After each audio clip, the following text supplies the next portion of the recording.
Buenas noches, mi nombre es Liliana Santofimio Flor y les quiero exponer sobre la teoría de las relaciones humanas de George Elton Mayo.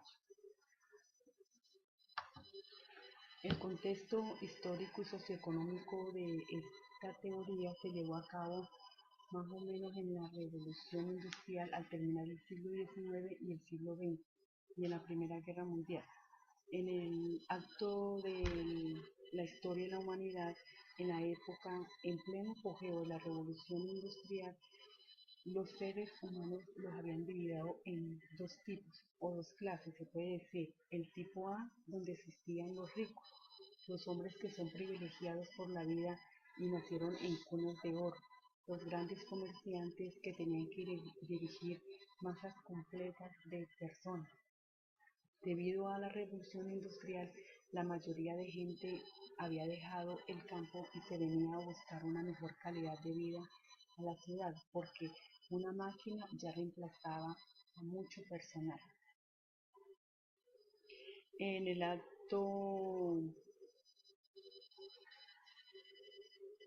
en ese acto histórico, habían encomendado a la técnica de bendecir con su racionalidad los procesos que se realizaban en las fábricas, como era la medición del trabajo y la división del trabajo, que, que se tenía que hacer por medio de la supervisión y de una vez por medio de la división del trabajo miraba quién daba órdenes y quién las recibía. Ese fue el primer patrón a seguir a los grandes padres de la historia, que fue Taylor, que fue Fayol y que fue Maxwell, que para mí estaban aliados con los grandes capitalistas. En la descripción de la empresa de los sectores, la descripción de las empresas de los sectores industriales donde se empezó a ser utilizada la teoría de las relaciones humanas, la primera investigación la dirigió en una fábrica de textil de Filadelfia, donde había grandes problemas de rotación del personal. No estaban satisfechos con su trabajo, entonces llamaron a Mayo a trabajar allá y se dio cuenta de que había mucha rotación, casi el 250% del personal. Él empezó su investigación dándole la oportunidad al empleado de tener un descanso en las mañanas, otro descanso en la tarde. Le dio la oportunidad al empleado de decir a qué horas podía apagar su máquina y a qué horas prenderla. Les colocó también una oficina, puede ser una área donde había enfermería para que estuvieran pendientes de ello.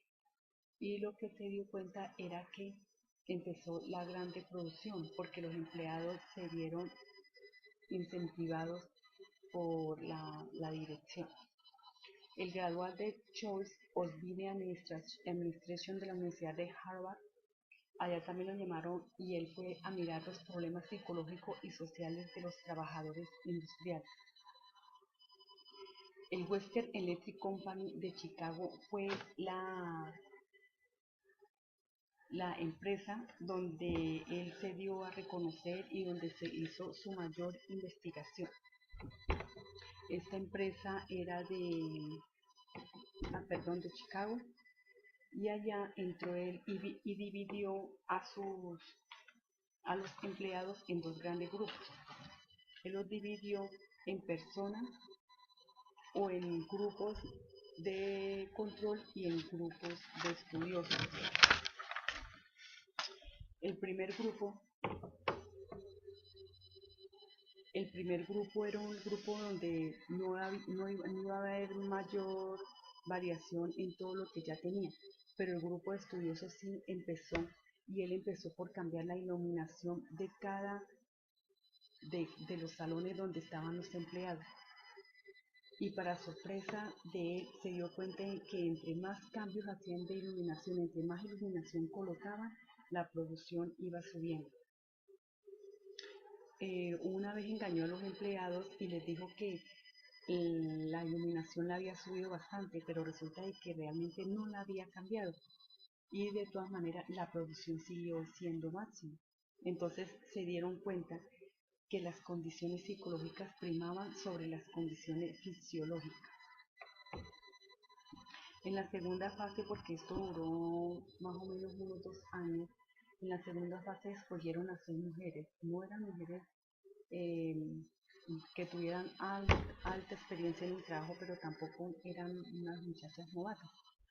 Entonces a ella la llevaron a una parte donde estaban solas y empezaron también con la iluminación, a cambiar la iluminación y la producción fue alta. Luego ya como a las 2 semanas empezaron, dijeron que si hacían tanto de producción le daban un sueldo más, o sea, le dieron un incentivo económico. La producción siguió estable y también subió. Ya como a los 15 días le dieron un descanso en las horas de trabajo. Se le ofreció refrigerio y se estableció únicamente 5 días porque ya se trabajaba hasta el sábado. Entonces el empleado tuvo la oportunidad de tener libre el domingo, de tener libre el sábado y el domingo.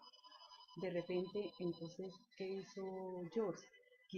Le quitó todos los beneficios que le fueron otorgados a las 6 peladas, pero con la aprobación de ella. Y para sorpresa de él, la producción siguió estable y la producción siguió siendo. Lo que también se dieron cuenta con el grupo de investigadores que tenía era que aparte de que estas niñas subían la producción de su empresa, sus compañeros también hacían igual. Entonces para ellos fue muy importante saber que la parte psicológica de los empleados hay que manejarla y hay que valorar a todos los empleados de las empresas.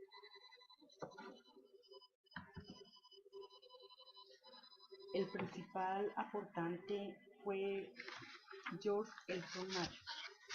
Él nació en Australia en 1880 y murió en 1949. Fue el segundo de 7 hermanos. Antes de encontrar su verdadera profesión, estudió medicina y fue hasta periodista, agricultor y comerciante o un hombre de negocio. Estudió medicina y filosofía. Llegó a ser parte del Departamento de Investigación Industrial de la Universidad de Harvard. Al fin se graduó como psicólogo en la Universidad de Adelaide, donde desarrolló sus conocimientos como científico social y creó el programa de tratamiento psiquiátrico con todo el grupo de investigadores. Porque lo que sucede es que a finales de la Guerra Mundial había muchos soldados sufriendo de neurosis. Entonces él fundó este departamento para poder colaborarle a los soldados. Fue muy reconocido como el iniciador de las relaciones humanas en la ciencia de la administración. Fue en 1926 donde inició el periodo más productivo de su vida, donde aceptó el puesto del gradual del Short Guinness de la administración de Harvard y donde conoció a sus colaboradores o a sus investigadores y que también le siguieron mucho como fue Prince Roy Herbert, William Gibson, Abraham Maslow, Douglas Magro, David McKenna y Chir Alves.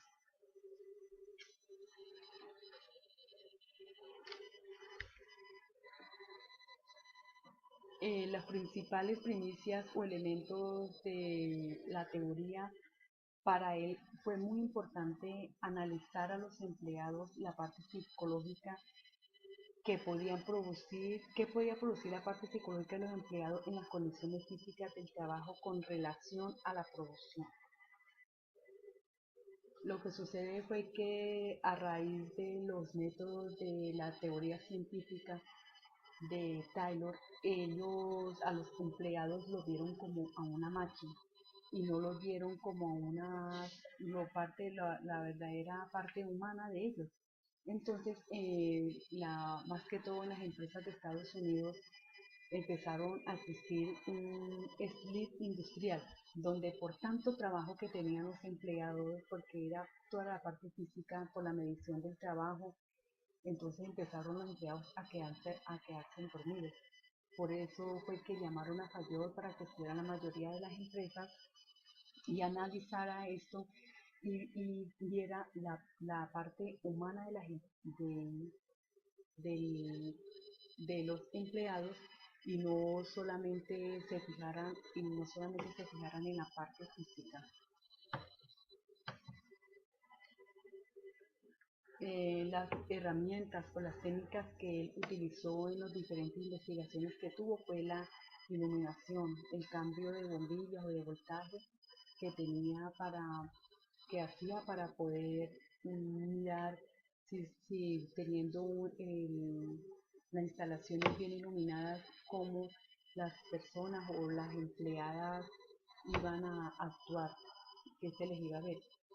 El psicoanálisis industrial. Él analizaba mucho a un empleado y miraba su parte humana y miraba también su parte familiar, dónde vivía, qué hacía, dónde estaba, qué era su mayor ambición en la vida. Esto también lo utilizó en las entrevistas, que en ese tiempo no se utilizaba las entrevistas, allí empezaban a existir las entrevistas y cuando iban a asistir un cargo de una vez entrevistaban al personal. Les dio periodos de descanso. En las mañanas los descansos les daban un refrigerio y en la tarde les daba otro. Les dio la oportunidad a los empleados de que tomaran la decisión a qué horas ellos podían parar las máquinas y a qué horas y hasta qué horas ellos podían recargar.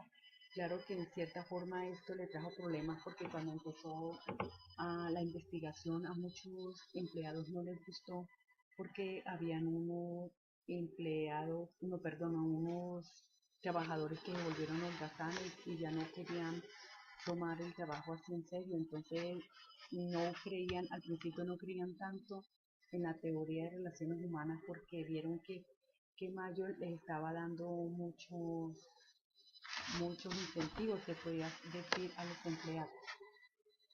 También les contrató personal de enfermería para que estuvieran pendientes, si sufrían un desmayo, si estaban enfermos, entonces él les tenía todo ahí. Esas fueron las principales herramientas que él utilizó.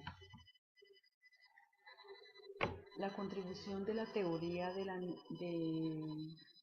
relaciones humanas para el desarrollo de la administración fue enseñarles a los directivos a aprender a valorar al empleado. El desarrollo humano, porque el empleado al verse motivado, el empleado al verse incentivado comenzó a desarrollarse personalmente. La integración organizacional entre los directivos y los empleados, ya habían más comunicaciones, ya el directivo escuchaba a sus empleados.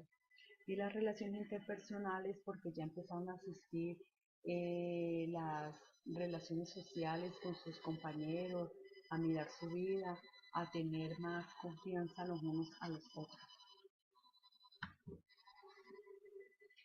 Las principales críticas que se le hizo a la teoría fue que él intentó resolver los conflictos colectivos por medio del psicoanálisis individual, pero a lo último él les demostró que esto era muy importante para poder que un empleado rindiera más en una empresa, se debía hacer y se debía conocer más la parte humana de ellos.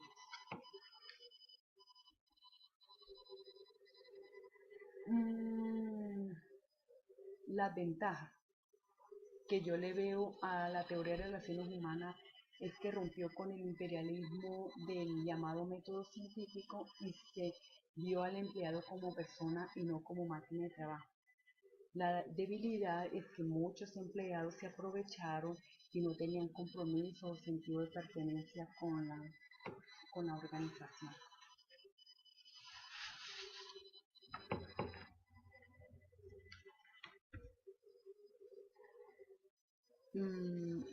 Trabajo en la Universidad Subcolombiana y como empresa pública existen áreas que están pendientes del bienestar de nosotros, El sindicato logró un incentivo por cada quinquenio de todo el personal, pero al igual hay compañeros que no valoran y a pesar